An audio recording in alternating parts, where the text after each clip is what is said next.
Hi Aquarius Rising. It is your weekly forecast starting on May 14th until 19th of May. So welcome back to my channel. We are going to be spending the next 15 minutes together decoding the map of the week. For Aquarius rising, the Taurus cluster is happening in your fourth house, the house of home, family, real estate. While there is a Gemini shift, which is hitting your fifth house, the house of risk, creativity. So you are moving from fixing your base to experiencing a bit of your truth, really.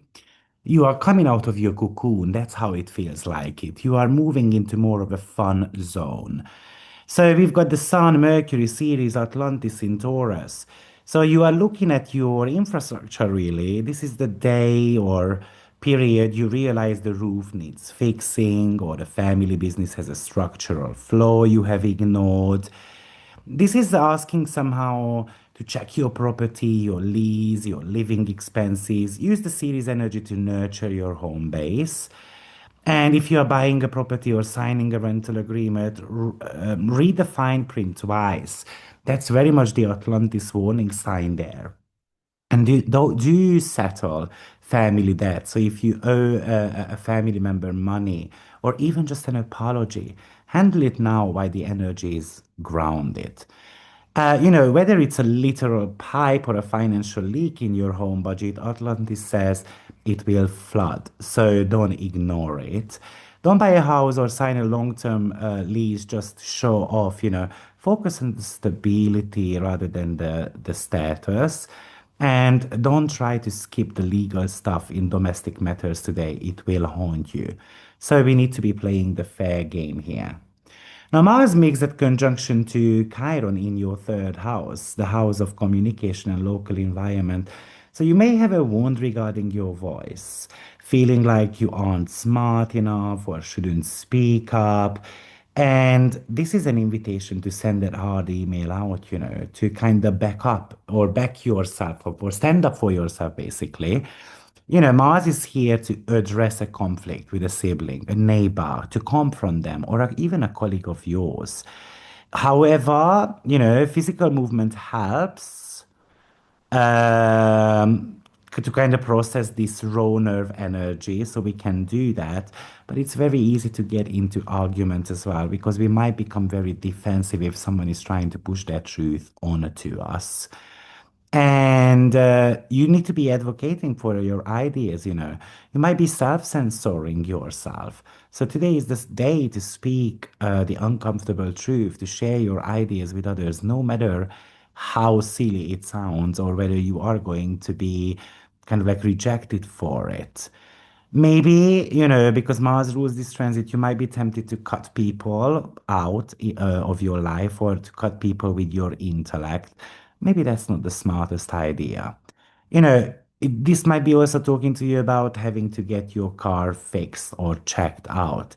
Maybe it's just a small glitch, in your phone, in your car, but it could be a sign of a larger, let's say, communication breakdown within the system, right?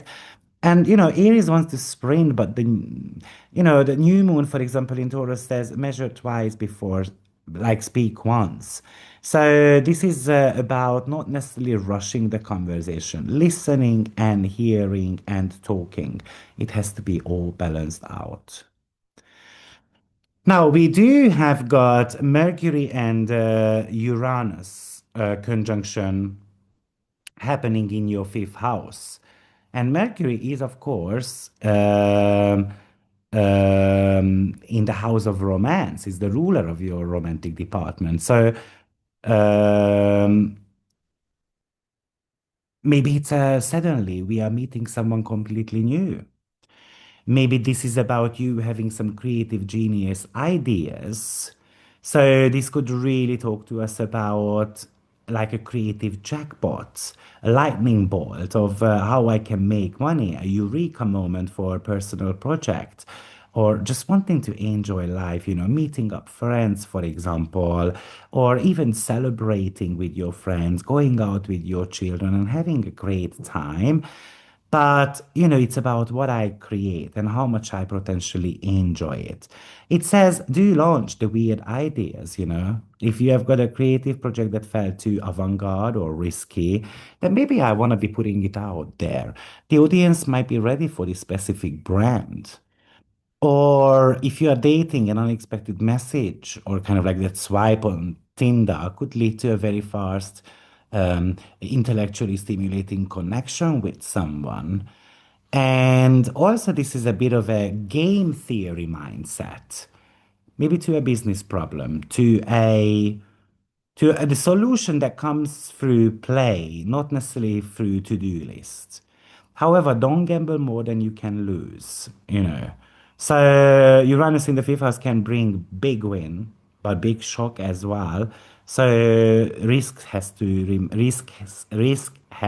remain calculated, not so reckless. Don't intellectualize pleasure. If you're having fun, we don't have to stop. Like, we don't have to analyze it, why it's working, why it's not working. It's about going with the flow as well. And if a random person reaches out or a weird coincidence happens, I don't know, in your creative work, in your life, just pay attention, because these are certain type of messages. It's Gemini, not necessarily accidents. So, the fifth house is the house of creativity and risk. So, this is like a high-speed processor being installed in your phone department. So, you might be sitting at a cafe and then you suddenly see something that might become your hobby or a creative blog that is going to be shattered in a way. While the fourth house is very much focused on safety and family, this is about self-expression. And Venus is actually sextiling your third house. So a conversation with a friend or a casual post or a social media, it could be the spark that sets this lightning bolt off in a way. So you are somehow being asked to be the mad scientist.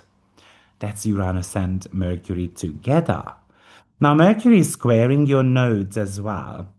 And the nodes are in the second and eighth house. So, Mercury, Uranus wants to pursue this new, exciting, creative vision. But but your old habits of worrying about the bills, checking the spreadsheet, oh, people wouldn't pay for it, so the fear can kind of get switched on there. And Pluto is in your first house. That gives you the power to say, you know what, I'm a creator. I don't need to micromanage the debt. I deserve to reach my dream. So that's trying to empower you that you can make things happen. So there is a lot of, it's a question whether I choose creative joy over obsessive financial micromanagement, or maybe I'm going to start making money out of a new path in a way. With the fourth house, you are fixing the house, but in the fifth house, you are rocking the stage. So of course, we're gonna have to keep both of them. That fourth house is responsible.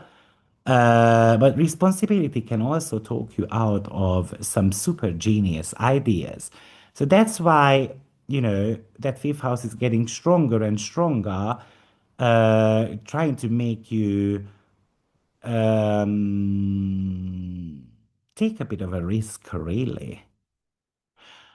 The strong fourth house energy, maybe it does say to you to listen to your gut about your family as well. Maybe it's a bit of a sudden realization about your childhood or your parents.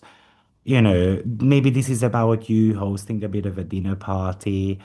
Venus rules your fourth house, and then now it is in a beautiful sextile to Mars and Chiron. So this could talk to you about you inviting your sibling over for a dinner, and maybe it's a peace offering. Maybe it's just talking about the past.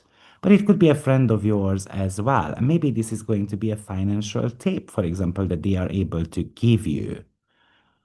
Um, yes. I also feel like that with Mercury squaring the South Node, we realize that the old ways of trying to make money is kind of like killing your creativity. or maybe the fear of you being on a stage is not sustainable, and then you realize that I have to be. The Pluto trine is definitely telling you that I am the leader of my own life. So you have to be kind of like realizing it. But Mercury is a trickster, fifth house is a playful house. So overall, it really feels like that maybe you are ready to gamble with your heart as well. You are ready to get back into kind of like business. So I really like that for you too. What did I not speak about yet? I think I've spoken about everything that you need to know. So, good luck, Aquarius rising, and I will see you next week. Take care. Bye bye.